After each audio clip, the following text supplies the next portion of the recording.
Hello everyone, welcome to Codeverse. In this tutorial, I'm going to explain how we can create a simple API using Python, MySQL and FastAPI. And we are going to create 5 APIs to create product, product listing and get product by ID, and update product, and finally to delete product.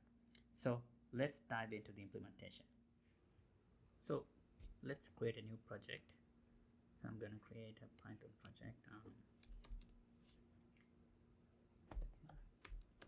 Say product PI. We are going to create a virtual environment and I'm using Python 3.12.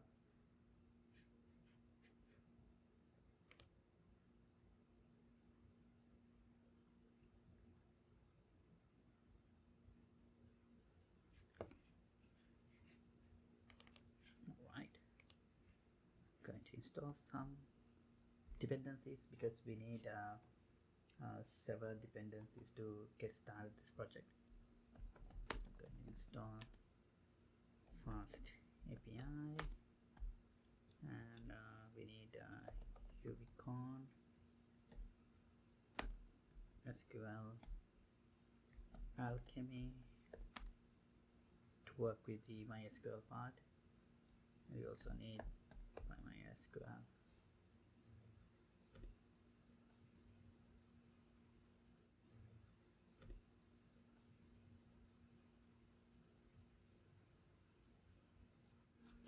Now we have installed all the dependencies, so I'm gonna write a simple endpoint to verify whether this FastAPI setup is working.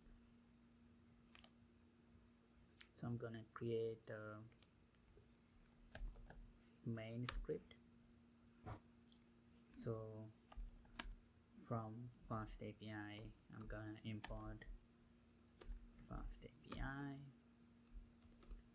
and we need to create a client, right? The instance of FastAPI.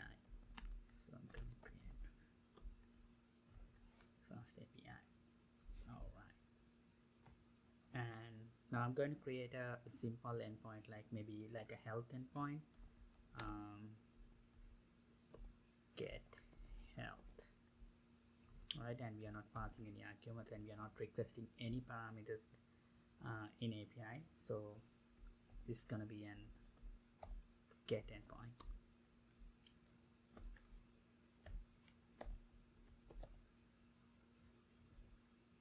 And I'm not going to specify the response model.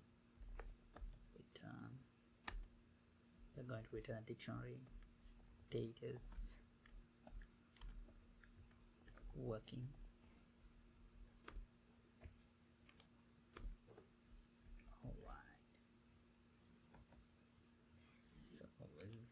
Execute this one. So to execute FastAPI program, we need UVCon.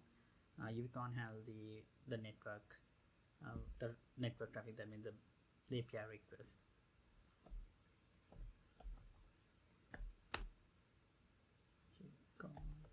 And we have to mention the file.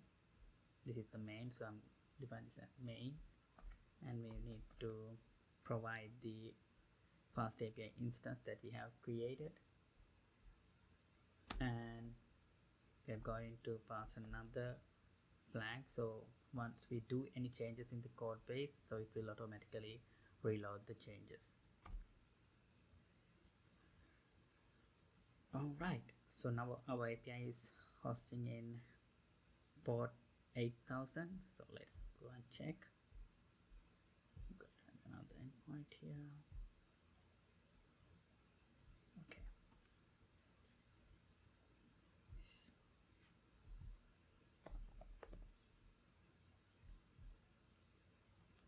See, it's working. So now we know like the fundamentals, all the dependencies are there. So let's do the configuration part, so then we can implement the rest of the endpoints as well. Alright, so the next thing I'm going to do is I'm going to create a database in MySQL. So for that I'm using DB web application, and I have already set up MySQL in my computer.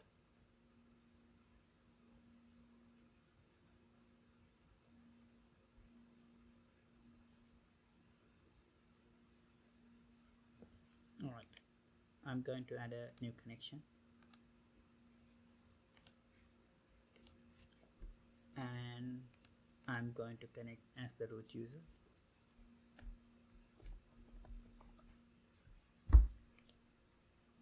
Alright, so my connection is successful. At this point, if it gives you an error mentioning about that public certificate cannot be retrieved, for the moment I will give you a workaround for that. Go to the driver settings and driver properties, and add this allow public key retrieval property as true. So you can right click and add a new property and set it as true. Alright, I'm gonna finish this. So there are by default created databases. I'm gonna create a new database called shop. Alright, so I'm not going to create any tables at this moment. So the next thing that I'm going to do is I'm going to create a database user for this application, because using the root user is not a best practice. So let's open up a SQL script. Going to create user, and we call this as app user, and this is can logs from anywhere, and we can do a password for this user. So I'm going to use password as the password. Alright, so now we need to grant permissions. Privilege on the database that we have created is shop, and within shop database all the tables we need to include, and for app user from anywhere.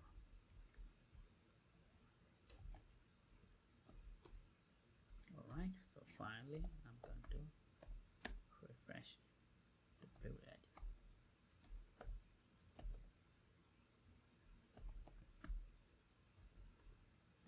Alright, now we have successfully created an app user. Let's refresh and see. Alright, we have this user.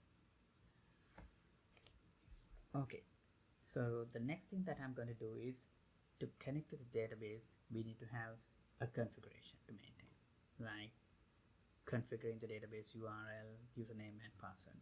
So let's do that part next. So I'm going to create another script. You can call this as config.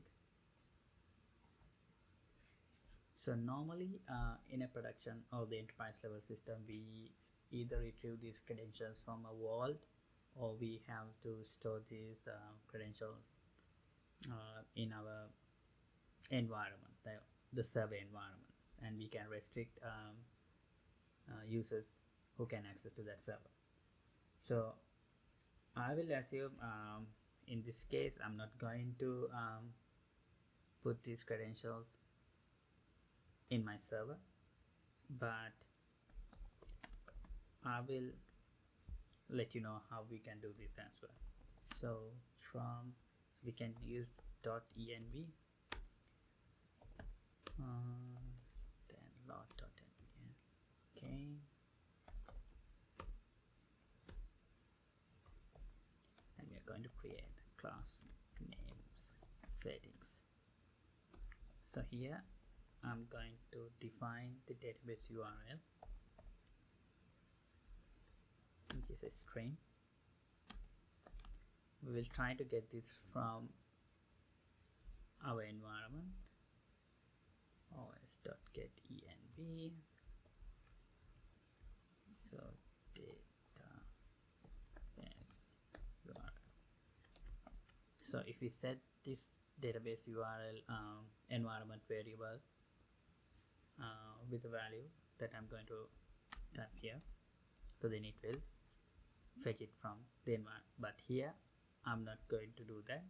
Instead of that, I'm first trying to retrieve the credentials or this connection URL from the environment, or I'm trying to use my default connection URL. So that's what I'm going to do here. So we have say MySQL plus, and we have to mention MySQL. So we have already installed MySQL, and we need to provide app user account and also the password, and finally we have to provide the host and the database, right? So then we are going to create an instance from the settings class.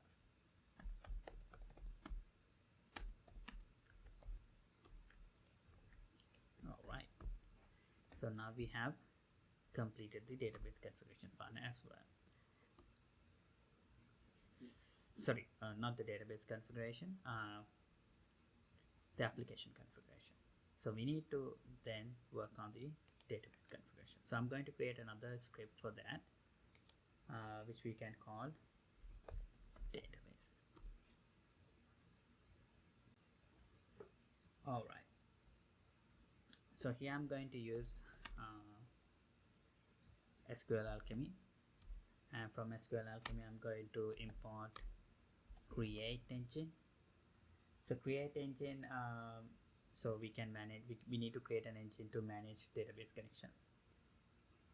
And so then we are going to import extension declarative, and we're going to import declarative base, and we also need SQL Alchemy ORM. So that means we are not going to write native SQL queries, we are going to use object relational mapper, port, session maker, and scope session. And finally we have to get the database URL, right? For that we can import it from our config class that we have created earlier. So we're going to import settings. All right, so now what I'm going to do is I'm going to create the engine first. So the create engine, first we need to pass the database URL. So then I'm going to set the initial pool size, so that means the number of connections that I'm planning to use. And if you think that there can be more connections, so we can use max overflow. That means it will allow us to create 5 additional connections if all the connections in the pool are in use. So that means altogether there will be 15 connections. All right, so I'm going to create a session local. So what I'm going to do here is I'm going to create a scope session. So this will help us to provide thread local sessions, so we can ensure that each thread gets its own session. So inside this we are going to pass session maker,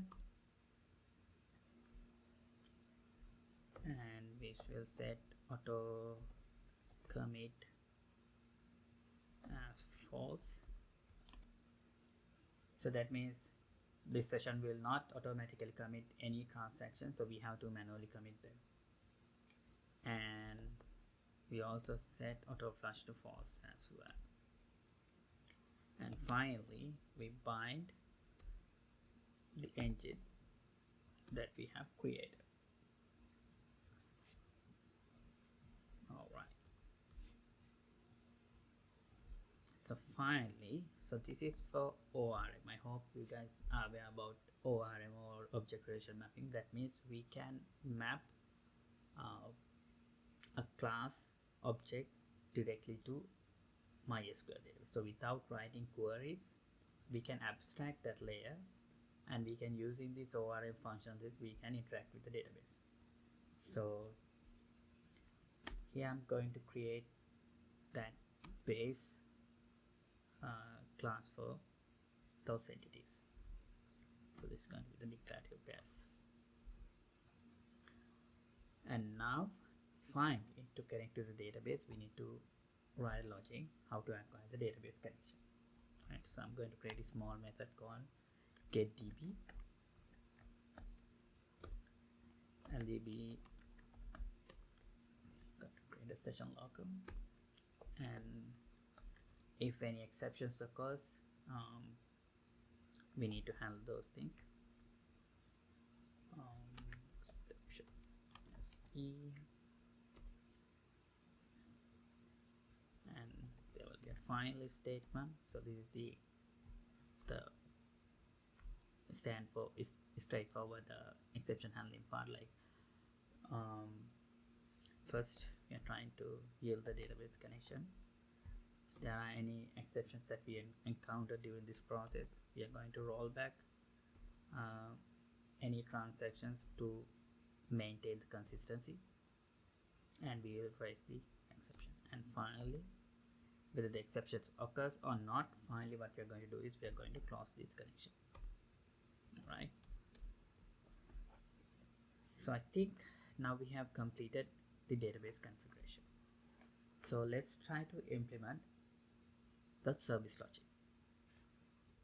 Alright, I think before that we might have to create entities. Right, so in this tutorial, what we are going to do is we are going to create a product API. Right, so we have an entity called product.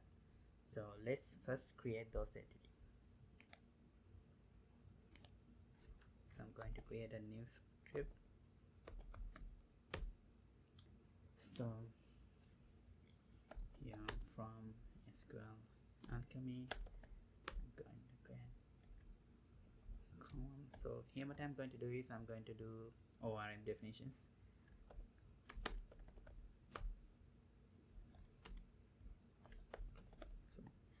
So in my product, what I'm going to do is I'm going to submit few information, product name, description, and quantity. So the name, description will be strings, and quantity will be an integer. So I need integer and string data types for that. And from database, we are going to import the base. So this is the declarative base that we have defined in our earlier configuration.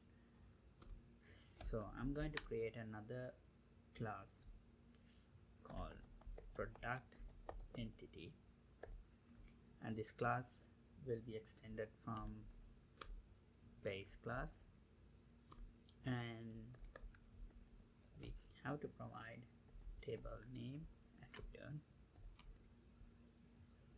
as product. Alright, so when we do the database setup, we only created a database, but we haven't created any table. So because when we use this ORM, it will automatically create this table for us if those tables are not available in the database itself. Alright, so what I'm going to do is I'm going to create attributes. So to identify the product, so we need to have an ID. So this ID will be an integer, and we will consider this as the primary key, and we are going to create an index for this one. Alright, so the next field will be the name field, and this is going to be a string column, and we can set the size, and we are going to create an index as well.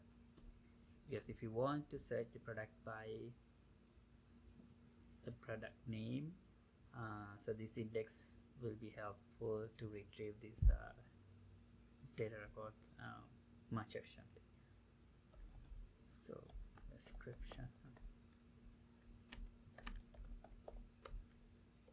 So description also a string, but I will have 255 characters for the description. And finally, quantity,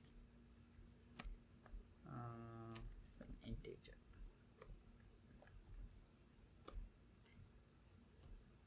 Alright, so now we have created the database entity. Now we need to create the request models, right? The request models, that means we have to send data through API. So we are not going to use the same product entity for that case, because so there will be a tight coupling between these two type of models, so it's hard to manage. So we are trying to decouple these responsibilities. So I'm going to create a separate script called models.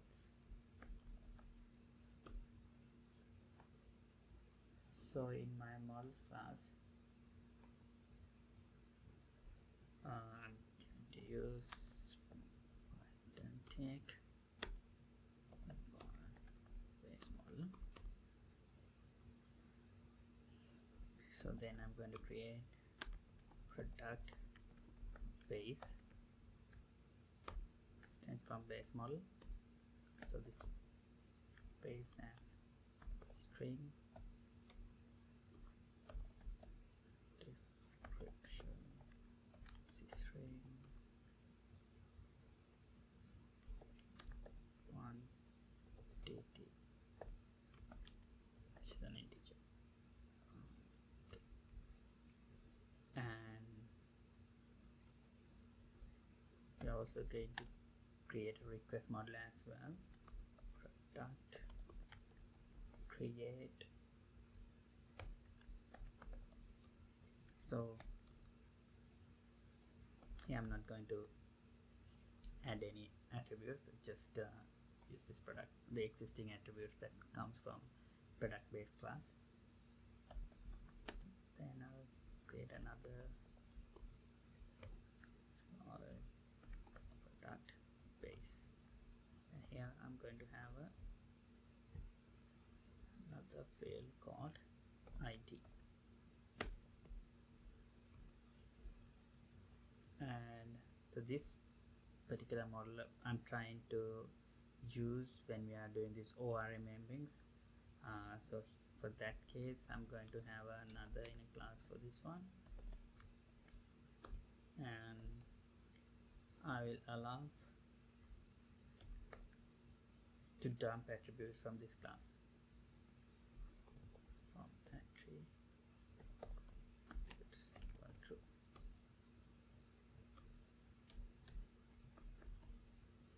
Alright, so now let's create the service logic.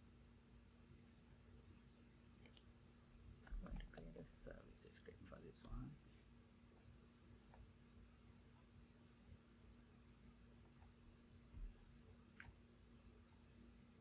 Here the first method I'm going to create is get product, or maybe we can start with create product.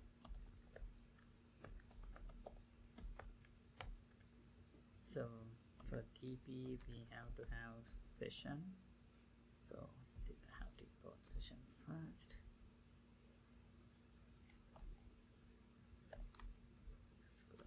Give me ORM,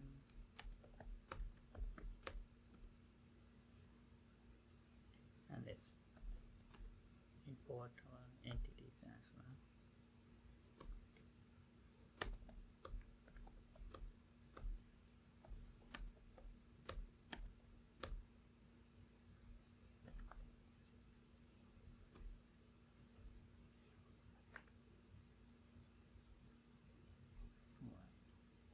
So here I'm going to pass the product,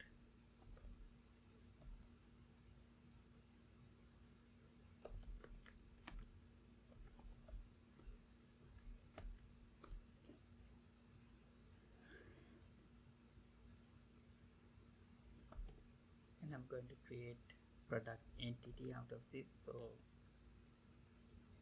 I will call this as DB product. So this is the product data that comes through the API. So I'm going to create a separate instance called DB product of product entity,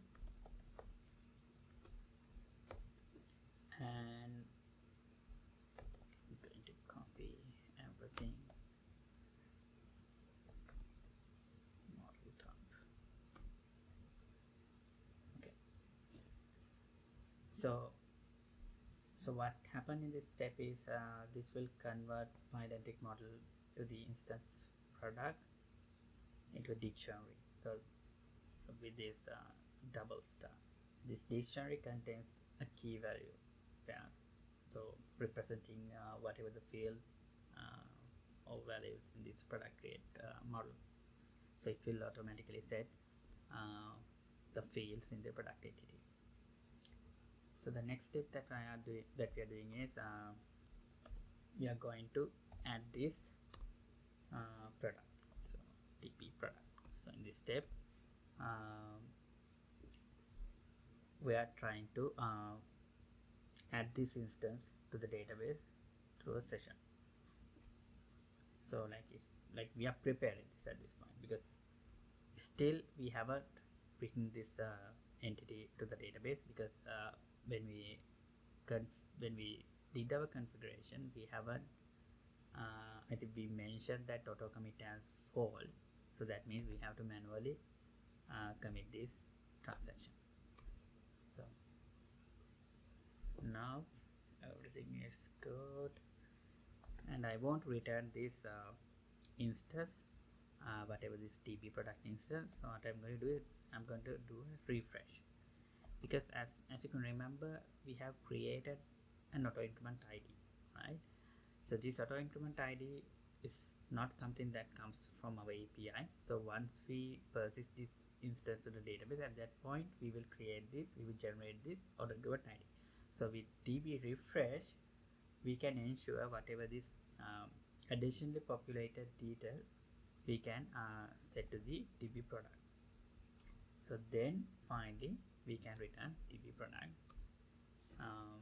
object. Alright, so this is the creation part.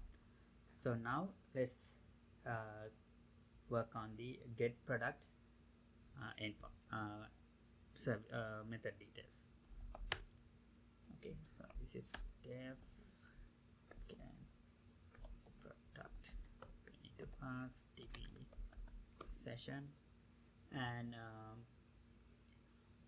we want to pass any ranges, so then maybe we can say, so like kind of a pagination. So we are trying to, because like in this get product endpoint, what we are trying to do is without querying, like we are trying to get all the product information, but in certain cases getting all the information might increase the payload, so we have to limit the payload. So I'm going to have starting and endpoint, and starting and end offset to this data retrieval process. So the initial value is 0, and we can have a limit, so how many records that we are trying to fetch. So the default value will be 10. Okay, so now DB query, you have to pass the product entity, because we are trying to query product entity type of records. So then we can provide the offset, which is skip,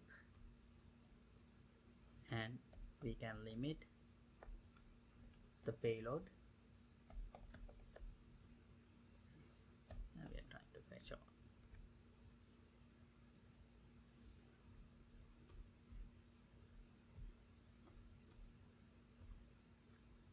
So now we are going to create a method to get a specific product by its product ID.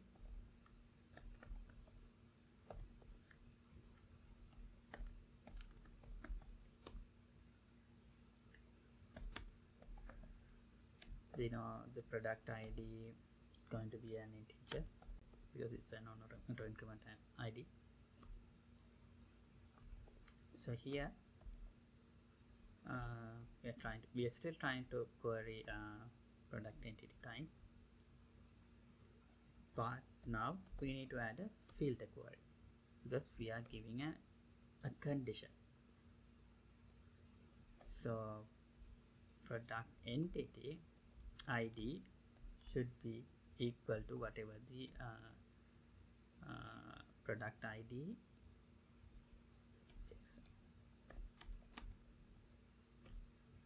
that comes from the API. And here also there are multiple results returning, so we only fetch the first one, because like normally when we create a get product by ID, since ID is the primary key, we can only expect one product for that filtration condition. So to ensure that, we will only fetch the first one. So if there are multiple, at any case why. Okay, so now we worked on create, get products and get product. So the next endpoint that we can work on is update product.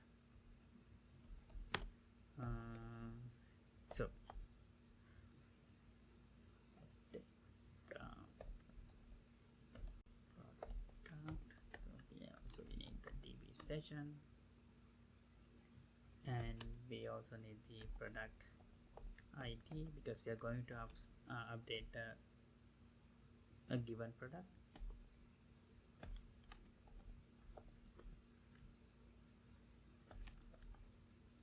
So we're going to pass a product create type of a payload. So here we're going to fetch the product first. So we can use this same logic that we used here, and when we are trying to fetch my ID, maybe certain cases that product might not exist, because like if user provides an incorrect ID, so we need to identify such scenarios. If DB product, most of the time, like it will be a none type if the product is not found. So we are going to return none.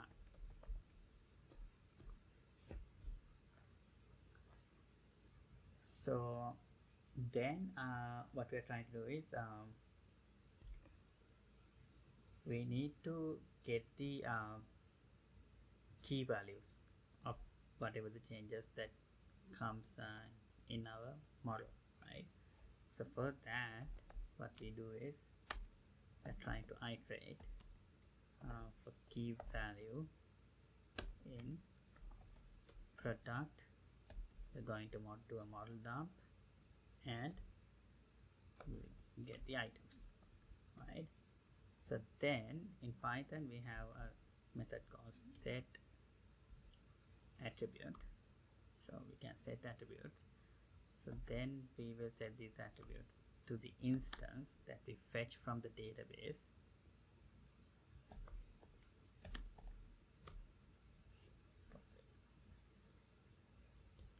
So this will ensure that we are going to update whatever the new data points that comes from the API. Alright, so now we need to do a DB commit, and we also need to do a DB refresh.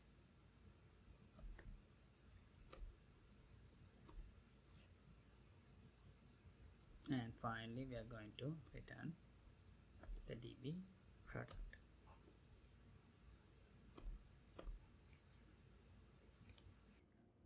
So we have completed all the logics that we need to implement in the service layer. I think we need to correct this to update. Alright, now we are ready to implement our control layer. But before that, I have to import few more dependencies. From ORM, we need to import the session, and we need to import our entities. We need to import our models, where we have request models, and we have to import our service logics. And to run this, we need to import UICon. So the UICon will handle all the API requests and responses. So then we need to import our database connection and the engine, get TP and engine. Alright, I think then we need to bind our engine. So for that, go for entities base metadata dot create all. So then we bind the engine here. Good. Alright, so now we are ready to implement our second API. So this is for create product. So normally when we are creating resources, we use a post endpoint. So def create product. So then we need to pass the product create. So we are passing a product create type of instance here, and we need the DB session. So DB session is depends, so we need to import another one. Depends on get DB. Oh, good. So it's going to be a post endpoint as I mentioned earlier, and so this will be products. So when we are naming our endpoints, so normally we use the plural form of the resource. This should be constant product. Okay. So now we have to call our service logic create product, and we have to pass the DB session and whatever the payload coming through the API. Good. But now we have created our first endpoint. So second endpoint will be get products. So that means we are going to list all the products. Here also we need to pass the so we have to pass the range attributes that we have defined earlier, skip and the limit. So the default value will be 10, and finally we need to pass the session.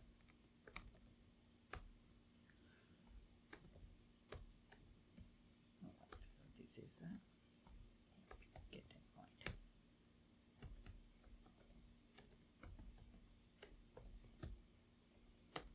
And response. So here we are expecting a list of products. Alright. Okay. So now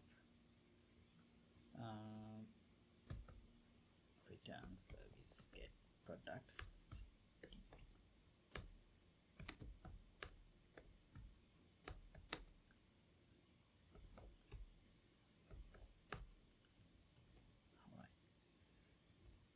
So then we can define get product by ID.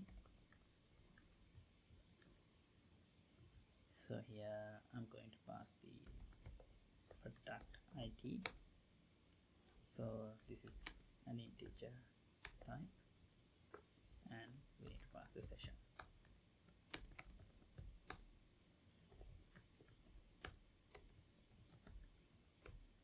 And here this is also a get endpoint.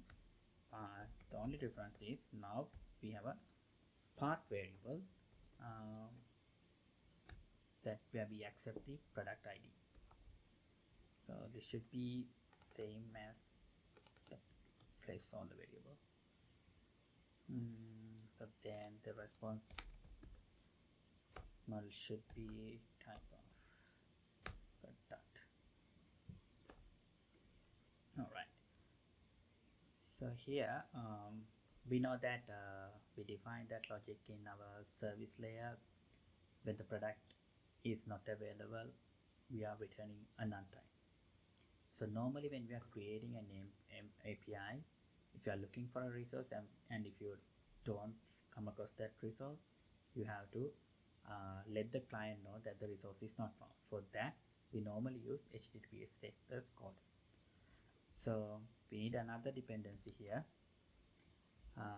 So we need to get HTTP exception. All right. DB product service get product by ID. Need to pass the product ID. And if product DB product is none, what we are going to do is we are going to raise an HTTP exception. So here status code will be 404. So this is the designated code for resource not found.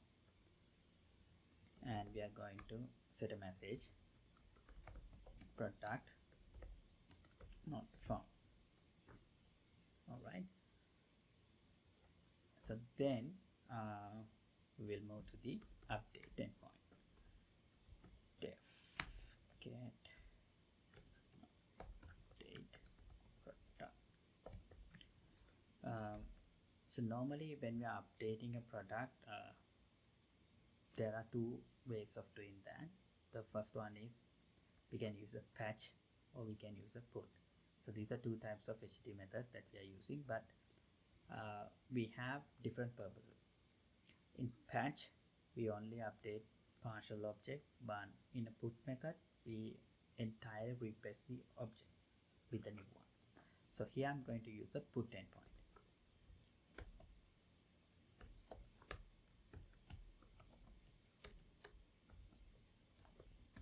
Products, and here also we need to know which product that we are going to update. So I'm going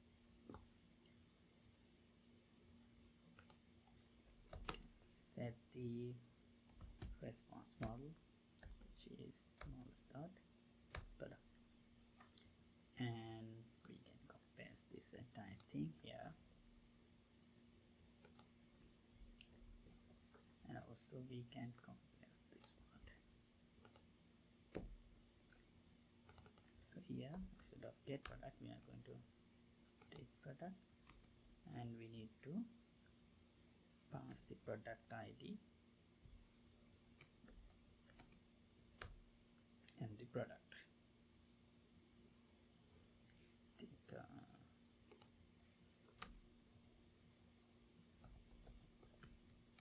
So we are going to accept product create type.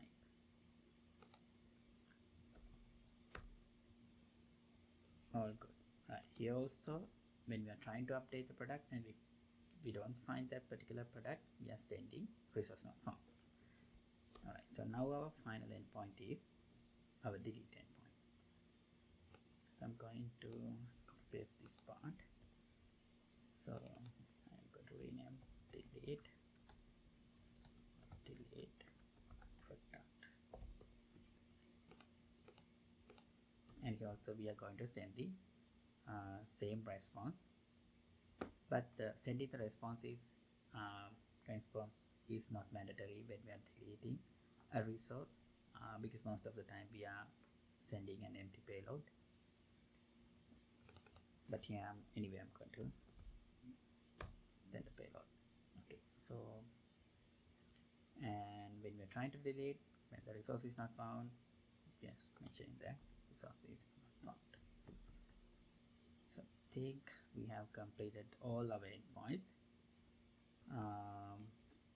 and instead of console start, I'm going to run this to the script itself.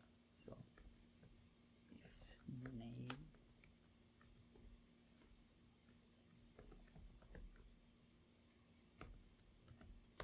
so I think we have imported unicon here. So unicon has a run method, so we can pass the FastAPI app client, and we can set the host and the port. So host will be 0, 0, that means denotes the local host, and the port we can use 8080. Alright, so now we are going to start our application.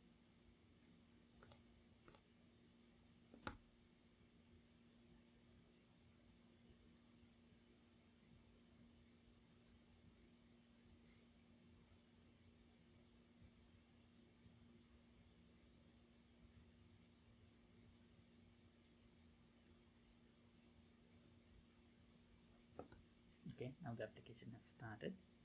So let's try out our APIs. First I'm going to try out our hello endpoint, sorry, health endpoint. Okay, it's working, and I'm going to create a product. Okay, I have created a product and I got a response. So we see get products endpoint. Alright, we can see a list of products. So I'm going to create another product. So 50 large, 10. Okay. So when we try the get products endpoint, it will return all the products. So now we are going to try get product by ID.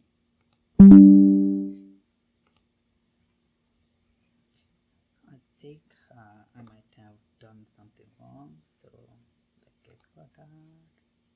Okay. Should be. So let's try this again. Okay. Previously, first product, the content is 10, and we are going to update this to 20. So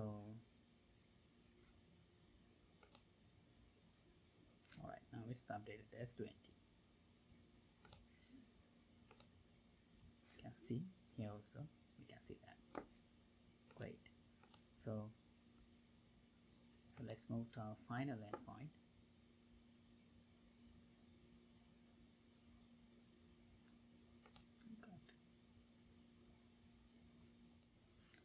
I think when I copy paste this thing, it should be an error. Okay, here should be a delete instead of a get, and we need to update this as product. So I'm going to restart my application. Actually, we don't need to restart it because unicon will automatically pick whatever the changes that we do here. Okay, now we have deleted the first product. So if you list out all the products, you won't see the first product. Okay, so I think we have completed all the endpoints. So let's look at the code once again. So we have defined our application property configurations here in the config file. So I mentioned here we can fetch the credentials from the server, or we can refer to a vault. Here I have set the default value for it. Since this is a local host, so there won't be any issue.